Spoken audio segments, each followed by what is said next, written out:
Ceritanya ada seorang guru yang lagi ngeluh, terus bertanya-tanya, kenapa ya murid saya tuh kalau saya lagi ngajar itu pada suka nggak fokus, ribut, dan asik-asik sendiri?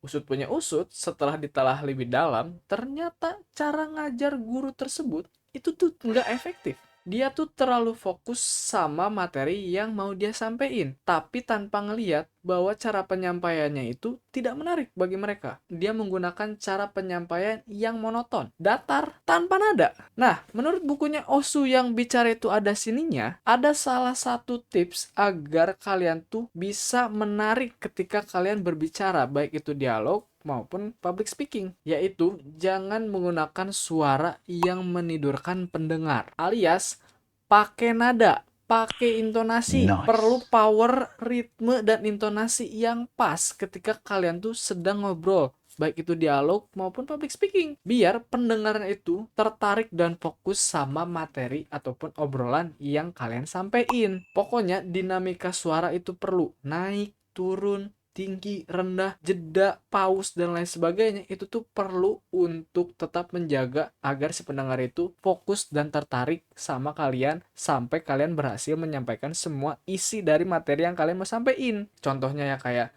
kalian gunain intonasi pelan ketika kalian menceritakan sebuah kisah sedih, atau misalkan kalian menggunakan suara yang keras tapi nggak berlebihan ketika kalian memberikan motivasi, dan lain-lain. Nah, gimana caranya biar kalian tuh bisa otomatis menggunakan nada ketika kalian bicara? Salah satunya itu bisa dengan kalian berlakon ketika kalian membaca buku.